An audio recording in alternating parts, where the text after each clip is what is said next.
morning. All right, let's welcome in the Powerhouse panel. We start this morning with former Special Assistant to President Donald Trump, commentary editor for The Washington Times, and Newsmax contributor Kelly Sadler is with us today. Best-selling author and political analyst Mark Halperin is here, and National Advisory Board member for Project 21 and radio host Christopher Arps is joining us from St. Louis, Missouri this morning. Panel, good morning. Great to have you all on. I want to start with Alejandro Mayorkas. On Monday, we played this soundbite. Mark, you were a part of the broadcast that day, and he defended the Border Patrol and any of the actions that the Border Patrol was forced to take as a result of this situation that has gotten completely out of control. Take a listen. You are assuming facts that have not yet been determined. To ensure control of the horse, long reins are used, but we are going to investigate the facts to ensure that the situation is as we understand it to be, and if it's anything different, we will respond accordingly. And what a difference a day makes. Mayorkas was on CNN yesterday. He was on Capitol Hill testifying, and boy, something changed in the way he's seeing the situation with those horses. Take a listen. That is not acceptable. We will not tolerate mistreatment, and we will address it with full force based on the facts that we learn. I was horrified by what I saw. I am going to let the investigation run its course, but the pictures that I observed troubled me profoundly. Mark, what do you think changed in 24 hours? You know, immigration's tough, Rob, but it's a hard issue. But the Biden administration has succeeded now in alienating the far left of the country, the far right of the country, lots of people in between. What's changed is the way they've handled this from start to finish is a disaster, and they're trying to shore up their left flank. The left is very upset about those photos, and video, even as they misread them. And I think what you're seeing now with the report overnight by the Associated Press about Haitians being released into this country in theory to come back for hearings within 60 days, this is only getting worse. And I'll say, as I've said before on this issue, the definition of insanity is doing the same thing over and over and expecting a different result. And that's what the administration continues to do on the border. Kelly, do you agree with Mark? I seem to think that this was probably a deliberate PR move by the administration. Because you know what? You can say, whoa, they've got whips out there. That can get out. They can correct it later on, but no one's ever going to hear the correction. All people are hearing is Border Patrol agents. By the way, the agency that Alejandro Mayorkas is in charge of, these are his people that he's insulting. He can just say, well, you know, hey, those are whips and we're against it. It's racist.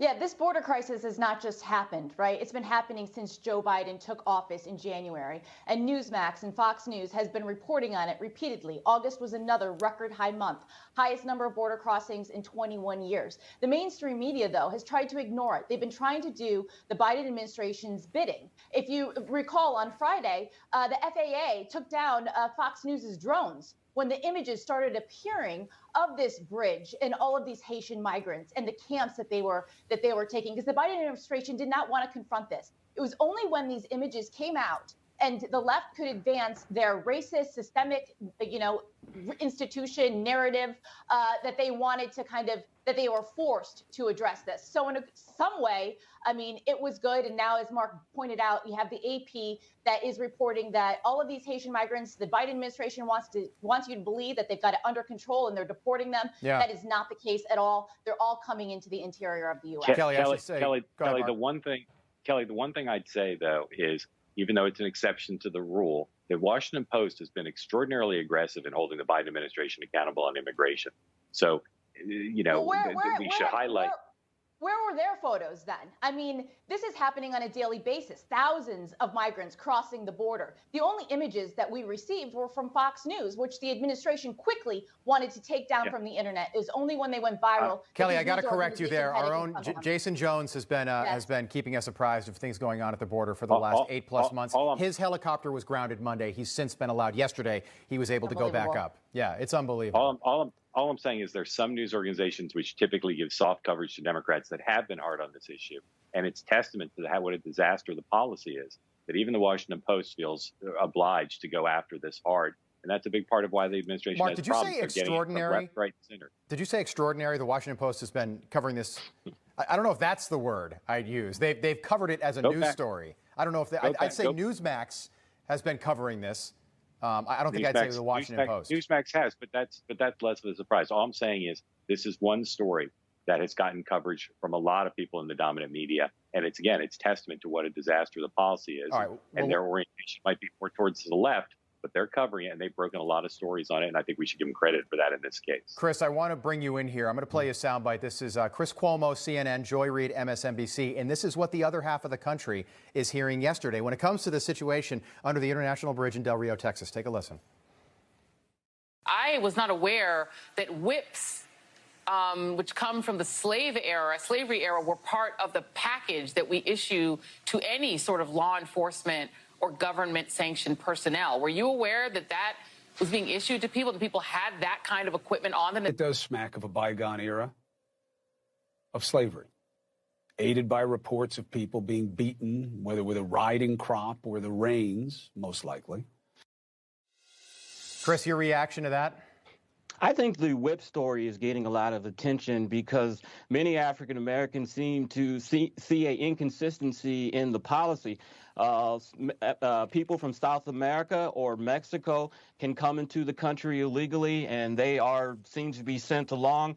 But you have Haitian Americans that are entering the country illegally, and they are being rounded up by horseback and are being deported. I didn't see service agents, border agents, on horseback when we have our border crisis with Mexico and with South Americans. I think there's an inconsistency in that policy, and I think that adds to the narrative when we see pictures of what appears to be whips by Border Patrol agents against these migrants. One of the first things Joe Biden did in office January 20th was undo many of these Trump border policies that were working. He called the Trump border policies inhumane. It was 108 degrees in Del Rio, Texas yesterday. We've got thousands of people living in complete squalor, living in their own feces, in tents made of sticks. They don't have enough bathrooms. They don't have enough food or water.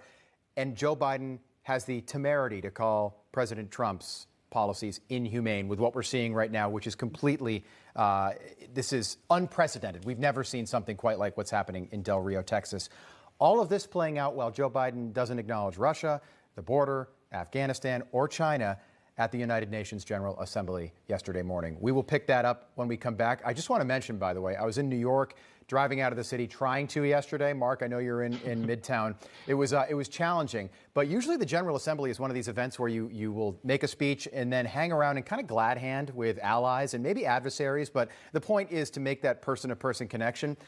I left the building here at Newsmax in Midtown yesterday, and Joe Biden, his speech was still going on. By the time I got out of the parking garage, there was his motorcade going by. He didn't hang out. He was out of there. So make of that what you will. But he wasn't there, trying to talk to the French. Drive by appearance. Yeah, exactly. Literally. All right, panel, we'll pick this back up top of the hour. Looking forward to